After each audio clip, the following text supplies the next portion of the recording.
弟兄姊妹平安，今天是2022年的11月7号。今天的经文是诗篇98篇，哈该书第2章第10节到19节，彼得后书第1章第10节到21节。今天要跟大家分享的主题是赐福。我们先来厘清一下祝福、赐福的概念。基督徒常常提到福气，因为我们所传的就是福音。在英文里面呢，我们会说 bless 或是 blessed， 基本上是同一个字，同一个概念。但是我们如果从华文的那个翻译的角度来看，其实是有所不同的。牧师认为福气是与成圣、称义一样，在信仰上都是被动的。就像我们刚刚讲的英文 blessed， 我们通常会讲 You are blessed， 中文的意思就是说你是受祝福的。那简单来说，基督徒可以向别人说我祝福你，或是说愿上帝赐福你。那个原因是我们人不能够赐福别人，只有上帝，所以我们会说愿你受赐福，或是说祝福你。基督徒谈到蒙福，更明白的是说我们是蒙赐福，蒙上帝的赐福，这也是基督徒追求的人生目标。上帝透过先知哈该，他用比喻的方式来告诉以色列人祭司，他们的生活已经是污秽了，他们得罪了上帝。虽然如此，以色列人他们仍然在期待着上帝的赐福。上帝透过先知哈该这样说道：难道你们没有看见所发生的事吗？在没有开始重建圣殿以前，有人来到一堆谷物前，希望得到200公斤，可是只得到100公斤。有人想从酒桶里得到100公升的酒，却只得40公升。我以灼热的风和冰雹摧毁了你们所种植的东西，你们还是不肯悔改。今天是9月24号，是圣殿奠基的日子。你们要留意今后会有什么事发生。虽然仓里没有谷物，葡萄树、无花果树、石榴树、橄榄树都还没有结实，但从现在开始，我要赐福你们。同样的，上帝必然要赐福。既然是如此的话，我们要想人要如何来领受。以色列人、基督徒都应当要来悔改，回转来向上帝。但是事实上，根据圣经的记载，以色列人还是离上帝远远的。因此他们在生活当中所遇到的极大困境，如同哈该先知所说的，有人来到一堆谷物前，希望得到200公斤，可是只得到100公斤。有人想从酒桶里得到100公升的酒，却只得40公升。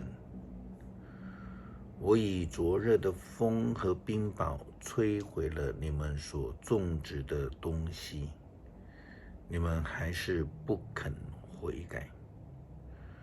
如同一句俗语说的，这个是台湾话的俗语，他说人不叫得力，天就不叫尬技。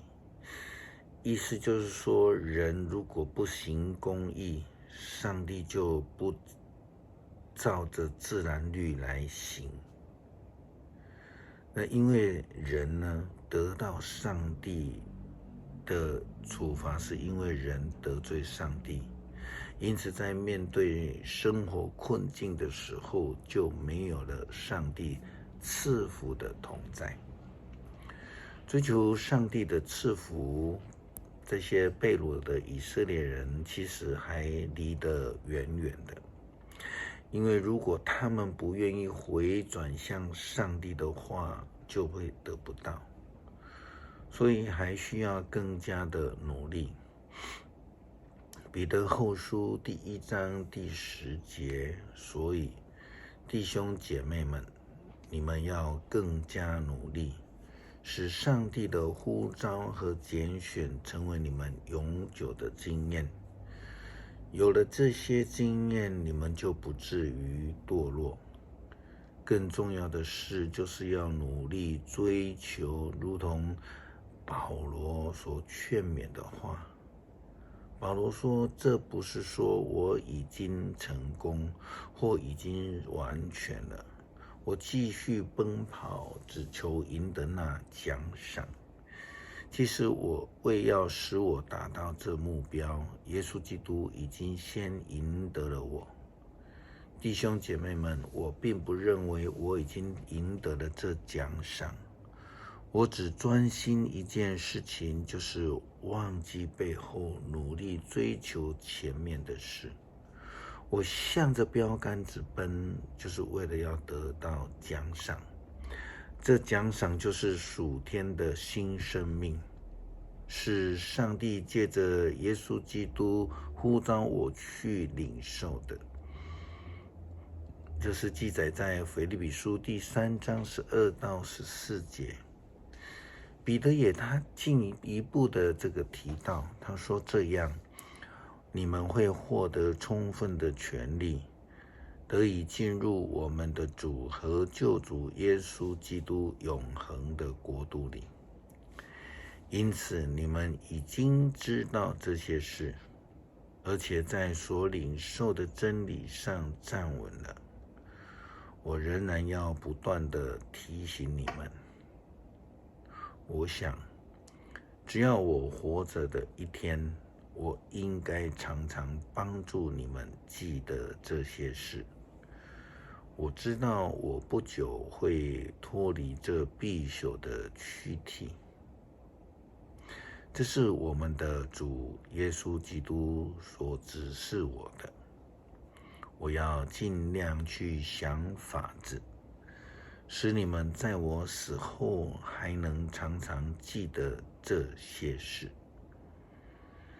保罗所说的奖赏，其实就是上帝最终赏赐给我们的赐福，这是被动的接受，但是我们必须要主动认真的去奔跑，一直达到上帝借着耶稣基督为我们所插的标杆，让我们能够进入上帝的家。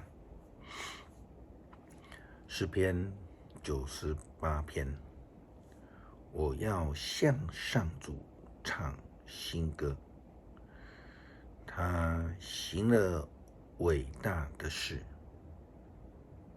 他以大能和神圣的力量赢得了胜利。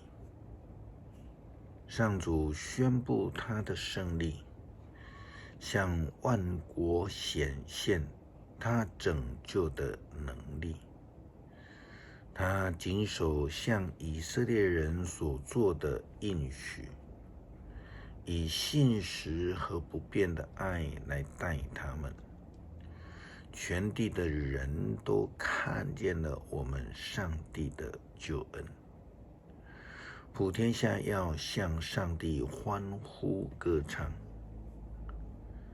要用诗歌高声颂赞他，要歌唱颂赞上主，要弹竖琴颂赞他，要用号筒和号角在上主我们的王的面前欢呼吧，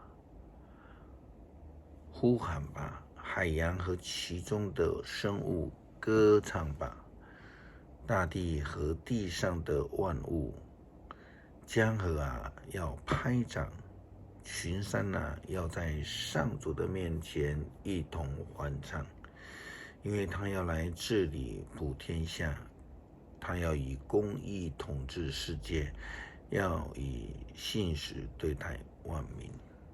感谢上帝赏赐我们福气，让我们得以在世上得到属天的福乐，即便是遇到苦难病痛，也有主的恩福同在。感谢祷告，奉主耶稣基督圣名，阿们。